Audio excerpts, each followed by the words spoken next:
D'abord, tu vas préparer Acte 2, 17. Tu vas préparer Matthieu 13, 25. Amen. Pendant ce temps, quelle est la définition du rêve? Pour toi, le rêve, c'est quoi? On va aller vite. Le rêve, là, c'est quoi? Quelqu'un, un doigt rapidement. Un doigt quelque part. Oui, ma chérie. C'est ce qu'on voit quand on dort. Elle dit le rêve, c'est ce qu'on voit quand on dort. Tu peux donner encore une définition. Après le doigt. Oui, ma chérie. C'est ce qu'on vit quand on dort. C'est ce qu'on vit quand on dort. Acclamez vous-même. Elle dit c'est ce qu'on voit quand on dort. Elle dit c'est ce qu'on vit quand on dort. Amen. Bien-aimé, dans le sommeil, beaucoup de choses peuvent se passer. Moi, je vais vous donner la définition selon le petit Robert. La Bible. Pardon. Le dictionnaire. Selon le petit Robert. J'ai écrit, je cite. Il dit, le mot rêve signifie une suite de phénomènes physiques se produisant pendant le sommeil. Suite de phénomènes psychiques. C'est pas physique, psychique. Suite de phénomènes psychiques se produisant pendant le sommeil. En parenthèse, image, représentation, activité automatique excluant la volonté. Ça veut dire que pendant que tu dors, ta volonté n'est pas en mouvement. Ta volonté n'est pas en éveil. Mais par contre, dans le sommeil, beaucoup de choses se passent. Beaucoup de choses. On va aller d'abord dans la Genèse. Alors, je vous ai dit que c'est le Saint-Esprit qui a fait l'enseignement. Je n'ai pas écrit ça, là, mais il faut regarder.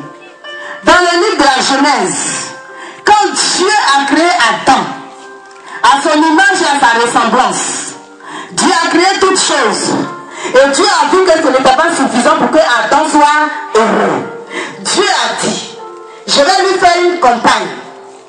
Et comme ça, cette compagne sera son aide. Alors qu'est-ce que Dieu va faire? Dieu va endormir Adam. Ça dit, ce n'est pas un sommeil simple. Dieu va plonger Adam dans un sommeil très profond. Et pendant que Adam dormait profondément, Dieu va enlever une côte de la chair de Adam. Tout ça là, il dort, il ne sait pas. Pendant qu'il est en train de dormir, Dieu est en train de faire une opération. Il va sortir la côte.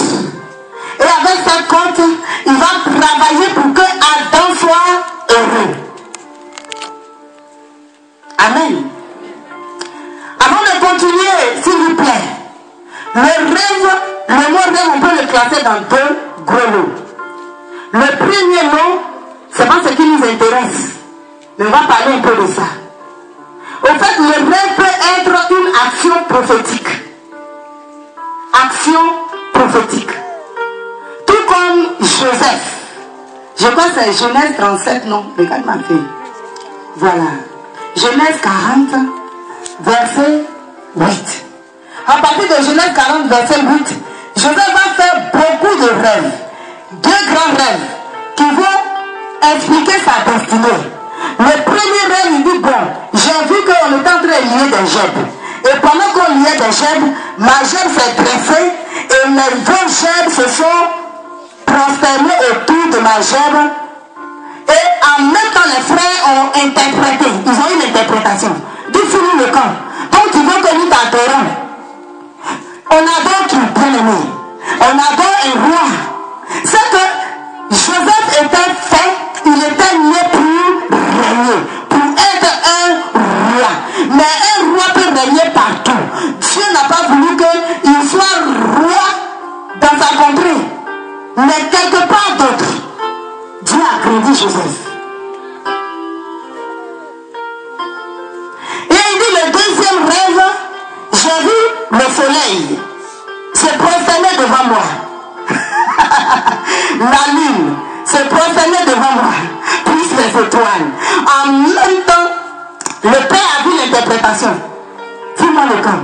Tu veux que moi, ta mère et tes frères, nous t'adorons. Tu veux régner sur nous. Alors, en disant cela, peut-être qu'il avait voulu que, parce qu'il aimait beaucoup Joseph, il avait voulu que Joseph soit discret. Parce que la gloire qui est sur lui est tellement grande qu'il soit discret, sinon les gens vont s'atteler à éteindre et aller contre cette gloire. Mais la Bible dit que le père a retenu la chose, mais les frères ont jalousé leur propre frère jusqu'à le vendre. Vous comprenez un peu? Parce que je me souviens qu'un jour à Vallée de Gloire, je vous ai dit, chaque personne qui naît avec une puissante onction. On ne peut pas, parce qu'on dit sur la terre, nous sommes des missionnaires. Tu vas voir tel patron qui va envoyer son élément si intéressant, lui donner l'ordre de mission. Ça n'existe pas, non? Hein, les papas? Donc, sur la terre, chaque personne a eu son ordre de mission depuis même le sein de sa maman. Et j'ai essayé que quand les gens voient ça, ils vont te jalouser. Et ils vont tout faire pour éteindre la chose. Comme pour tuer le poussin dans l'œuf. Amen.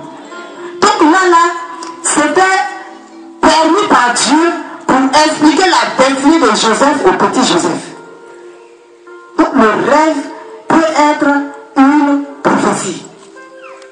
Et dans le livre des Actes, donne-moi le verset Actes 2, 17, vous allez voir dans la prédication du missionnaire, il dit quoi? Il a pris référence sur une partie de l'Ancien Testament. Vos fils et vos filles prophétiseront.